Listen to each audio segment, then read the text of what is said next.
and it should be showtime. Welcome, We're live. everyone, to another episode of Everything Outside Code. And today I have my very good friend and founder, Javi, joining us across the street here in Oslo, Literally. here in Oslo, Norway. This is the second time I have someone from around the block joining on this stream. But today, as usual, oh, wait, first, Javi, you can say hi to everyone that's Hi, listening. everyone. So, as usual, if on these streams we talk about the hard parts of shipping software. So Javi is a software engineer, just like myself, also a founder, dealing with all the hard parts of building production ready applications and shipping them, getting them into users, the hands of users. We'll be talking about everything outside code, the business parts, the hard bits. So if you have any questions, feel free to put them in the comments, and we would take them as we go. So over to you, Javi. Could you tell us a bit more about yourself and tell us your story, all the Yeah, way to sure. how you got to the freezing north in Norway? Yeah, so first off, my name is Javier. I'm from Spain. As William mentioned, I'm a software developer. I've been for the past 7 years, mainly focused on the front-end side of things, and currently also a follower of the latest trends, such as AI or crypto. Related to the topic that comes next, I'm a travel enthusiast. I spend my time browsing through Skyscanner and Booking.com all day. And been living in Norway, as well as my friend William here, for the past 2.5 years. And since his agenda is so packed, I had to come here to his podcast just to get to talk to him. So I hope I can live up to it.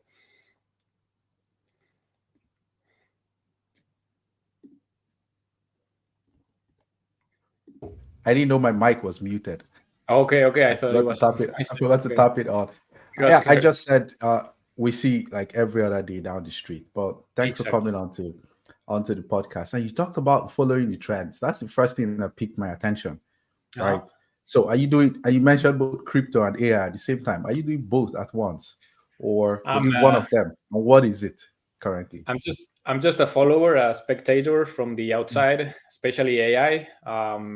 I'm a good follower of the trends, especially in the meetup. We go on a monthly basis that you present, and it's good to be up to date, honestly, especially because when you're a part of that 1% of people that got the latest, you're always one step ahead, and you can be faster to adapt and to react.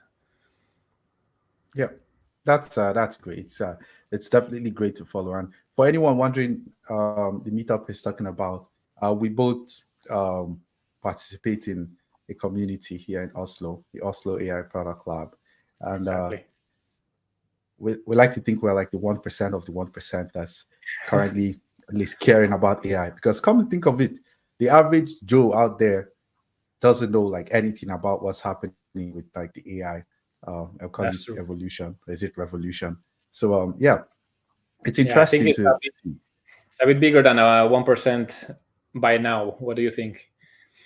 Yeah, probably bigger than 1%, especially because I think the enterprise companies are starting to have it in all their tools. So Microsoft, Google are putting it in workspace. So very soon everyone working at least will come across some AI functionality or the other. But Javi, let's talk about what you're working on now. Your headline here says Fine City. What is Yeah. Fine City? How did you come up with it? What's the motivation for it? Yeah, let's dive right in. So, first of all, on a personal level, I love exploring new cultures, like many. But when I decided to move here to Norway, as you may know, I struggled to find resources that offered like a complete picture of a city beyond just cost of living, and so on. I would use tools like Numbeo to get a rough idea of the costs, or Glassdoor to find out about average salaries and so on. But I couldn't find like a go-to platform that could give me a general idea of how it really is to live somewhere. So how easy it is to integrate in a community, how open it is culturally, what other people think about it, what's the feedback, and all in all, what the quality of life is compared to where I live now.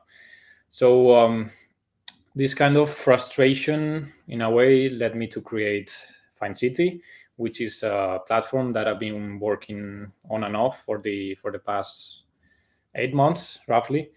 And what we try to do is a bit going beyond the typical data and offer a universal view of cities from any aspects, from cultural factors to economical factors and everything in between. So I would say that in this way we aim to target all three groups of travelers. We got first tourists, which are people just visiting the city for just a short period of time. We got nomads, people staying in a city for a few months.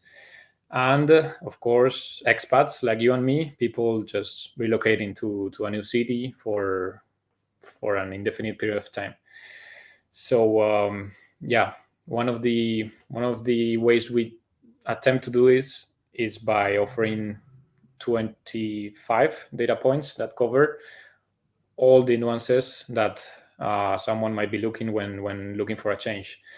So we have opinionated data points with a score from 1 to 10 and a little description for all the cities in the platform. So yeah, as I mentioned, we cover factors such as nature, openness, safety, food quality, bureaucracy, and many others. Yeah. So Yeah. right now, what we're working on, we want to grow on the AI side, and we're implementing AI powered features to add a bit more value to the user experience and kind of stand out from the competence. So, for instance, we recently launched an AI trip planner that can help people plan Yeah. their next vacation based on specific criteria and tastes. So I recommend you all to try it out. Yeah. That's cool. Two things you said here that I really love was first was opinionated, because Yeah, I travel quite frequently, of and course. something I would love would be the opinions of people, of actual people, not just facts, right? And that's one thing I go to. But recently, we've started looking at TikTok for actual like opinions, strong opinions, which is something Exactly. I really like. So I would definitely think, an opinionated, I would say, travel guide is definitely what we need, because truth be told, there are a lot of tools out there that I would say just recommend stuff, but without like that strong opinion of this is what I think, or this is what um, we think you should do. So that's great. And then the second thing you mentioned was using AI to add value, right?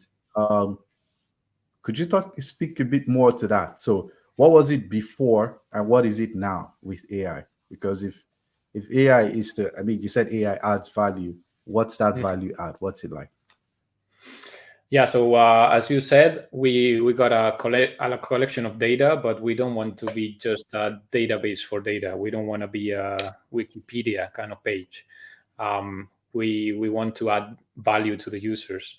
So by doing so, we use all this data together with the power of AI, and we provide specific custom features for the user. As I mentioned, we were mentioning the trip planner. So what we do Mhm. is taking the user's input and providing with a custom made plan for a Yeah. trip, gathering all the data they input. Another feature we have is a custom city advisor. So Hmm. we try to take users' input and opinion into account in order to offer better data, not just a database Yeah. for that serves all kinds of users and it's not opinionated as we spoke about. Yeah. I can imagine as well that being a data first platform, there's a lot of information you need to synthesize as a person, right? A number of times I have this decision paralysis, especially in big cities. So some place like Rome, you're there, you're looking for some place to maybe eat, and you see like so many different options. You're like, okay, so which one should I go to? You're pouring through reviews and comments, recent reviews, older reviews, looking at TikTok videos to see which one works, right? And everyone is bringing in the different opinions that they do have, right? But you have your personal preferences. And maybe sometimes you see like some place that has seafood, great seafood. And you're like, Exactly. okay, these other places are great, but maybe I want to check out this place. I feel like with AI, you can make those decisions faster, right? Because I mean, AI is faster at pouring through all this data and picking out, matching, picking out options that directly match your preference, and you just run with that. Is that something you're considering, or something that's implemented already? Exactly. Yeah, we try to use the power of AI in order to browse through all our database of data together with Hmm. user input, as I mentioned, and I think that's key, and it's what can make you stand out, as we are in a very early stage of AI now, and Hmm. we have the luck that not many people use it yet. So it's a Hmm. factor essential in order to stand out as a product. And Yeah. I think leveraging AI currently in the age we are in 2024, it's Hmm. what's going to take us to the next level. Yeah. That's right. So something that came to mind when talking about this. I know that travel products have two categories, at least two broad categories, looking at like the audience. There are the Yeah, B2C travel products that we use every other day, you and I. And then there's the B2B travel products that companies use, right?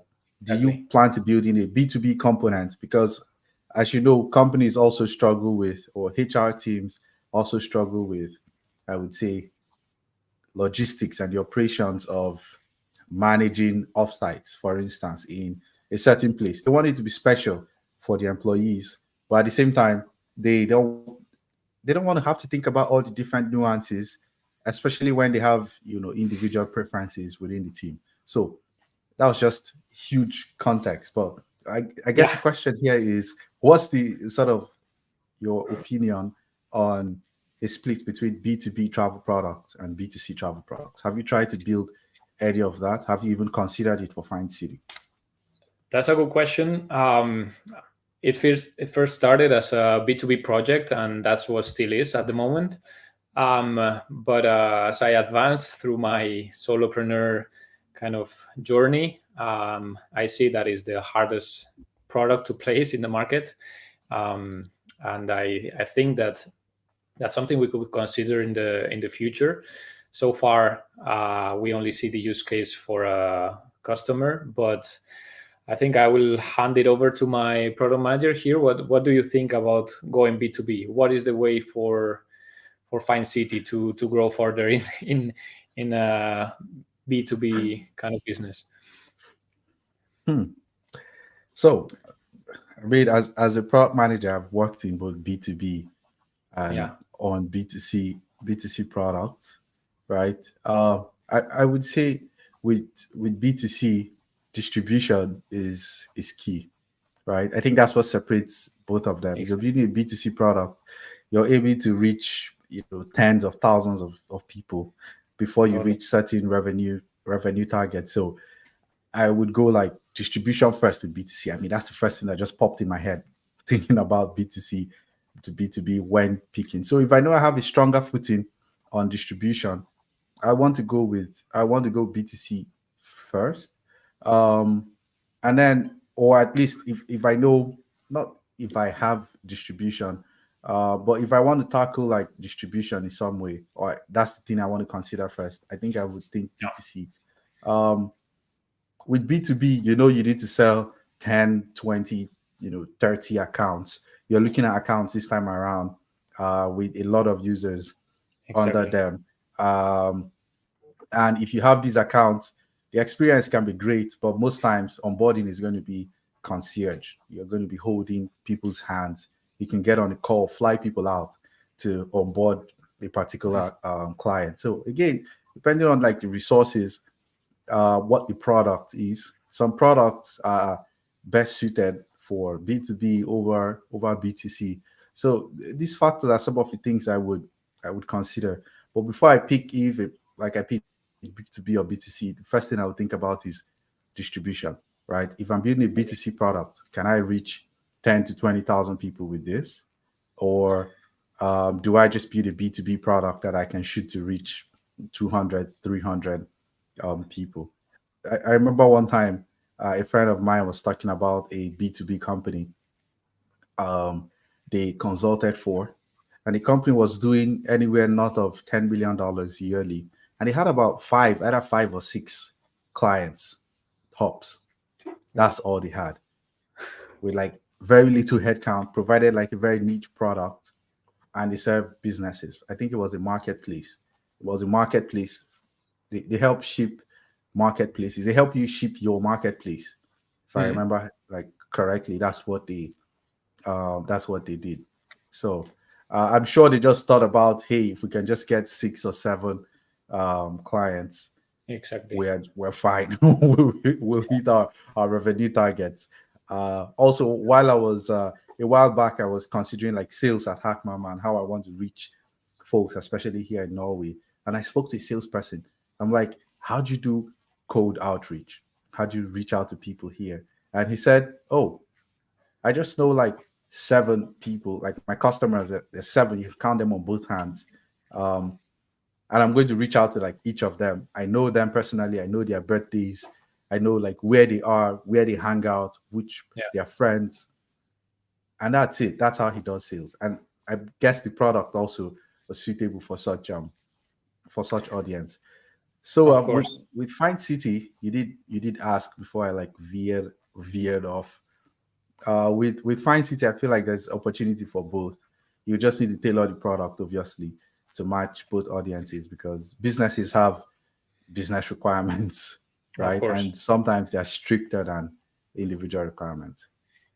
Yeah, yeah, yeah. I agree. And for now, I think we got more runway for B2C, since that's what it started off as. And what I'm really looking for now is rather user feedback. So if Hmm. you're listening, just take a look around, dive into the platform, and let me know what you think, what could be improved, what could be displayed more nicely, what could be added, whatever. Just get in touch because I think that's what's going to make us iterate the MVP in a better way. I think serving comes first and selling comes second. So we're still in the serving phase, and once we manage to grow an audience and grow traffic, we can move things forward to selling.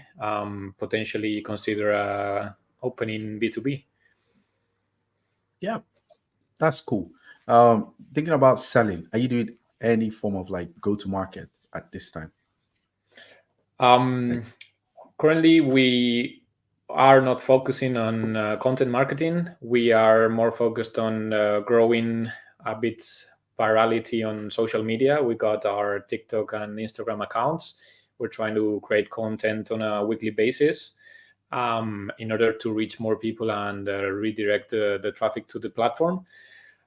So far, it's going well, steady, slow, but it's growing steadily. So we can say it's a good technique. But I should ask you about content marketing too, and how we should approach that as a professional salesman. man, far from professional. But yeah, Yeah, that's it's great at least that you have two channels going, social media, and you said Instagram and TikTok. So I assume you picked Instagram and TikTok because for a travel product like Find City, your audience would definitely be there. It's very visual as well, exactly. right? Yeah, Exactly. Our that's target that's audience cool. is mainly in those platforms, and I think they're the most viral and used platforms all over the world. And I consider Hmm. Find City rather better in a way to redirect traffic. since it's easier to get links and get public into the platform. Yeah, that's cool. So yeah, you'd asked me about content marketing. I Yeah, can spend the whole day talking about content marketing, but you can. let Yeah. me see. So with Fine City, obviously, content marketing is for a lot of purposes, right? Depending on the stage of the product. Um, Initially, it could be to just drive general awareness. You want to get in front of searches. We're coming up to summer, the summer like months. It's spring, so there was Yeah. spring break, and now we're heading to summer when folks will start like looking up travel destinations. They want to make travel decisions. So I think now is a good time for you to also like key into content and look at SEO. If you haven't. But there are different ways you could employ content marketing. One is to drive general awareness. A Hmm. couple could be like next could be to drive conversion. Because you are like you said, it's B2C at the moment. I would assume that conversion for you right now would just be, sign up, try it out, and then buy.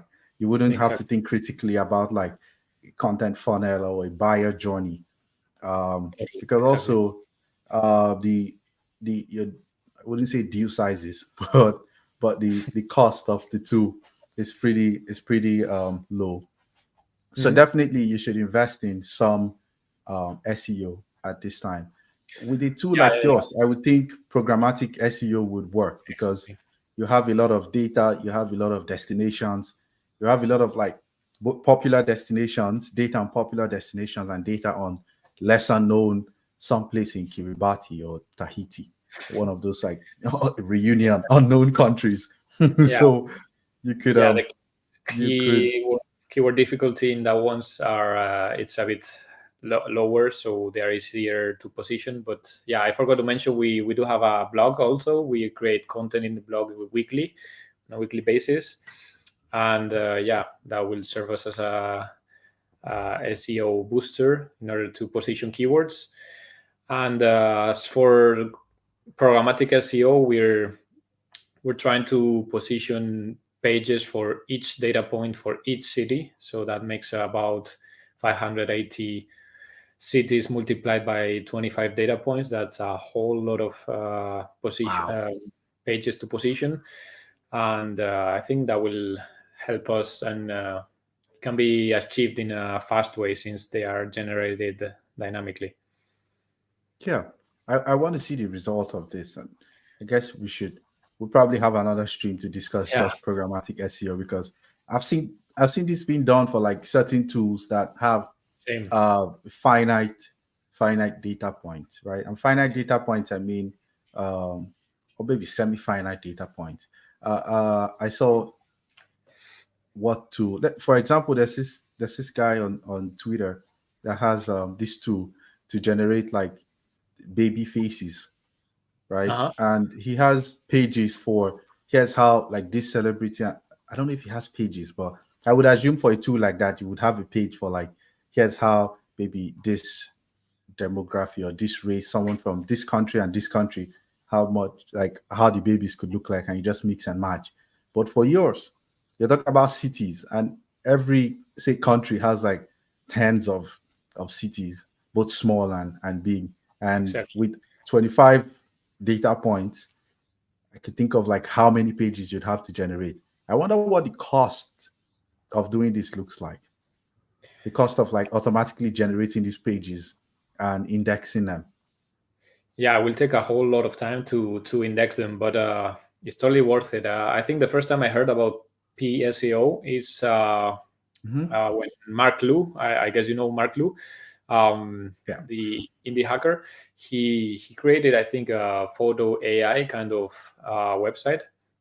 So Hmm. what he did was generating different options for images and letting the user choose from. So when the user Yeah. picked one, he would use both generation AI generation and user input in order to categorize that page and just index it on Google, knowing that Hmm. uh, it has the user validation. So he would create one new dynamic page for the chosen selected image using the user input, Mm-hmm. and the page would grow like a snowball, bigger and bigger and bigger every time people would use it more and more, and that would of course gain notoriety and positions in search indexes. Yeah, that's definitely interesting. I want to see the result of what you do with programmatic SEO Exactly. and being able to like index all these pages. At least like it's going to be a couple thousand of pages. Yeah.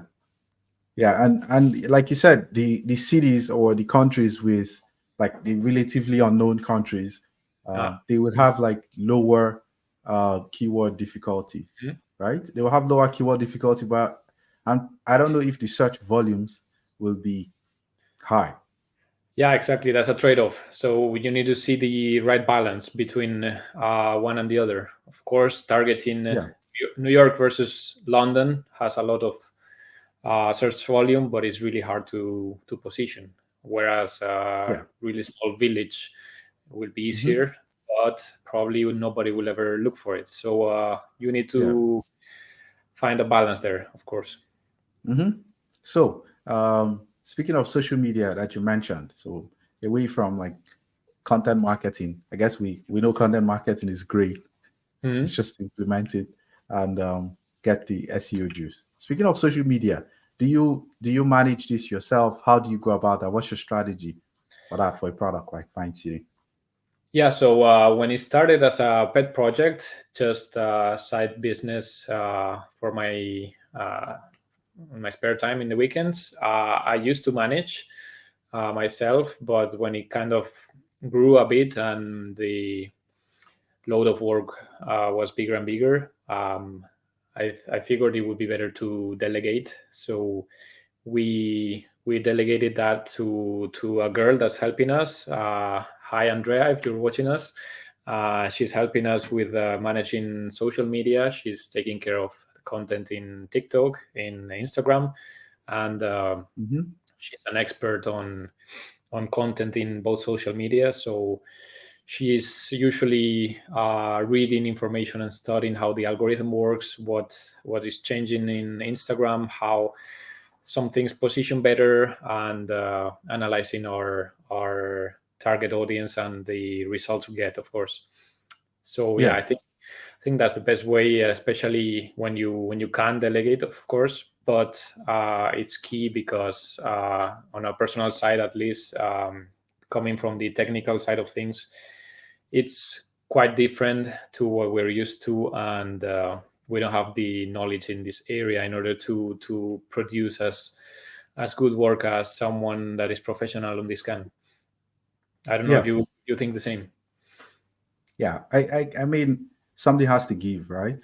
Yeah. Um, if you want to go to market and you cannot do it, you have to find an expert that would help. And luckily, we're in the gig economy where you can find an expert for like something and you pay them probably per hour or part Exactly. time. They would help you. They would augment your skills.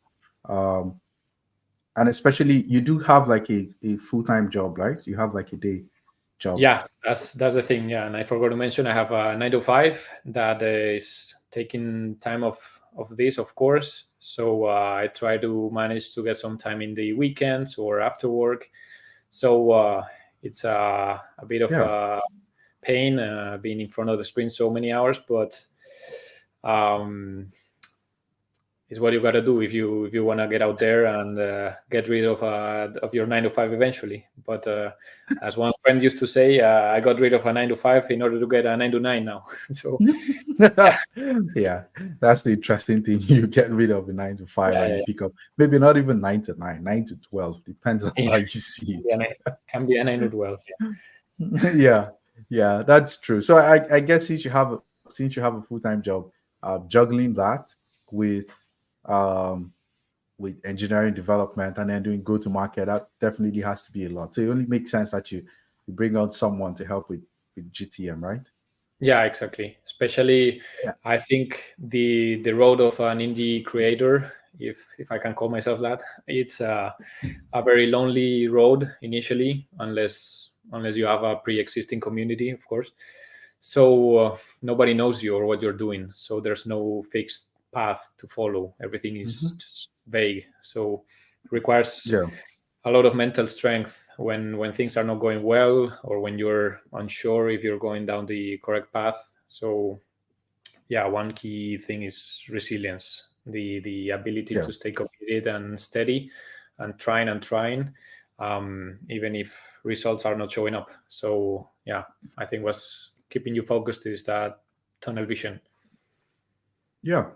That's that's amazing. And you mentioned community. I see build in public Yeah, everywhere on Twitter, and it seems like the indie hacker solopreneurship or entrepreneurship world.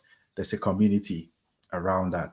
Have you yeah, tried to break in? Like, is there even a breaking in? How do yeah. you There are a get out couple. there? Have you even tried? Exactly. Yeah, it's a perfect spot for people like us that want to get out there but don't have community or backing. So there are a couple communities on Twitter. There's this building public hashtag that is used by many solopreneurs, and I think that's a very good way to get out there, present your project without spamming or cold emailing anybody. And Yeah. since it's a world full of people like you, it's really good for getting user feedback. Other people are also technical, so they can give you advice. They can uh, catch bugs or tell you how to improve things. It's really a really good way to start off and get out there. Yeah. Have you had any successes? Maybe connecting with people. I've followed like a number of people there because I also got into Yeah, entrepreneurship. Have you had any successes like reaching out to people, getting feedback from the community yeah, of yet? course. Yeah, I've been getting out there. I remember when we did a revamp of the UI. I think I mentioned Shatzien, which is an engineer at Vercel, because I was using his UI library, and I think he retweeted and replied. And that day, I saw my analytics peak going up. And yeah, the good thing is Yeah. that it's a permanent university, so there's nothing that teaches you more than doing things yourself. So, well, you know well about this, but yeah, I think we you also have to consider that there's a lot of self sabotage when you see what other indie creators can do. We cannot take the likes of Levels or Mark Lu, as I mentioned before, as a reference, because they are one of a kind. So it's better to like just ditch comparisons and just try to pave your way. Yeah. Yeah. That's definitely true. Mhm. That's something I feel like every indie creator should know if they aren't thinking about it. Some folks get worked up when they see like successful Yeah, indie creators and even just entrepreneurs in general. I wonder totally. like why. I feel like the first skill you have to learn is the resilience to look beyond those things, right? I mean, know them, know what's possible, see them as this is what is possible, but then it shouldn't matter much in the grand scheme of things. Exactly. It's a good example, I think. But Mhm. yeah, you cannot focus too much on it, or you will Yeah, get you will get loose. And I don't know. At the beginning, if I can give any advice, I wouldn't advise to seek for perfection, but to seek for feedback. I think that's the most important thing in the beginning. Just putting out your MVP and iterating. yeah, As I was saying, selling is serving.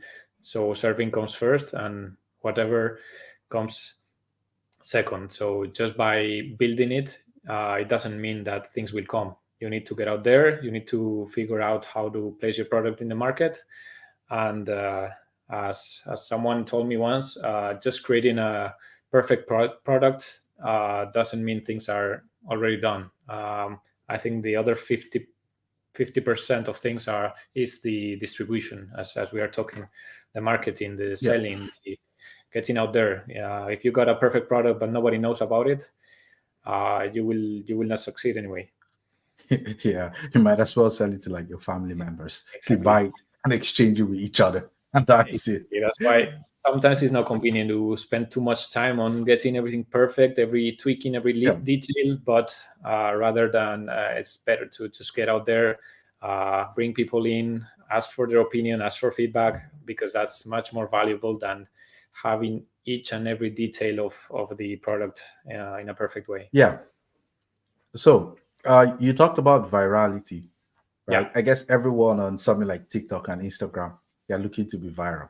That's the holy grail of, like, even on Twitter, you want to be go viral so that you can get some money from Elon, right? Eventually. So, have you like tried anything specifically, or has Andrea shared like anything with you around like, here's how we could try to go like viral? Does it mean like latching on to like trends, or trying out like a unique concept, or experimentation as well? Do you have like any thoughts on virality? yeah, I can tell you one thing we shifted from in the beginning. We started as the data platform we are, so we just were dumping data on social media. We were creating stats, graphs, maps, just dumping data comparisons from the platform to social media, and we thought that was good because it would give us a wider audience and it would put our data out there in social media platforms. But we Hmm. come to realize that it just doesn't work. People don't want to see data. People want content that is relatable. I think relatability is essential. It's an essential factor to become viral. Um, Something I learned, and I'm not into SMM a lot, but something I learned is that you have your hooks that caught the audience in the beginning. The attention span in social media is lately nowadays decreasing, unfortunately. So you need to hook the audience in the first 3 4 seconds of a reel or a TikTok or a video. So you cannot just pour data in a video or a reel, because it will just not catch the audience. The audience want to see something that is relatable. And I can give you an example. I think we talked about this. One reel that contains very good information about living costs in South Korea, for instance, and it's explaining how much you would spend for accommodation, for going out, for eating, and so on. Really good information, but it didn't get a lot of audience because people just don't want to see a list of data. They don't want to see a lot of text. Whereas I remember Yeah, we saw another video from a different account that was just a meme from a little guy running, and in the background there was Paris, and it said, "Me when I don't walk at home, but I do 20,000 steps every time I go out road." And that got millions and millions of shares and likes because people are yeah, related to that. It resonates. This content resonates on their heads, and yeah, that's the way to become viral. I think relatability. yeah. I think that's something to note, right? And I think relatability also ties to the fact that, we want to hear great stories, right? And Exactly. I like to think that some of the best stories are the ones we tell ourselves, right? And then when you see like a story that you can definitely relate with, you sort of you're drawn to it, right? And that's one of I haven't done like a lot of social media, so I cannot speak to this. But it seems as you explain it, I know that the content that I click through, or at least I like the most on maybe Instagram, Yeah. are those that I can relate to. The ones about climbing 50,000 stairs in Portugal just to buy in Lisbon, just to buy groceries, or to buy a bottle of water across the street. Yeah, Exactly. And that's yeah, I think we're running away from branded content and identifying everything with a brand and a logo, and we are mhm. coming towards a more individual, personal like content where a streamer is just recording their face and telling you a story, Huh. and that is growing and is catching much more audience than what it did in the past. When we saw brands and companies just creating content and people identifying with them. Yeah.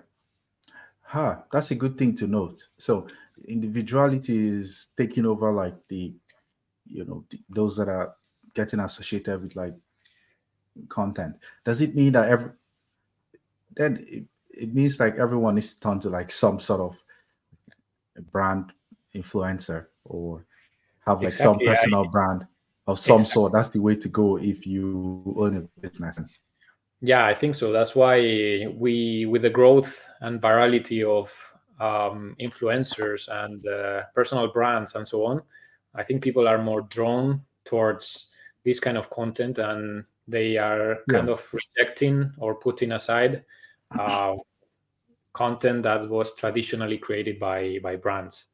I don't know if you yeah. see it in the same way, but I think that's Mhm. what the market is aiming towards. Yeah, I see in the same way. If it isn't, I mean, I use Twitter as an example. If it Yeah, isn't content that talks about or shares like some very important information, like OpenAI announcements or Google exactly. releases something that I'm very keen about. If it's just the regular day-to-day stuff from these brands, I don't give two shits what what they're sharing. But when the CEO or someone from the company or just some random person on the internet shares something there, I sort of like relate to it and I want to stop to listen to it.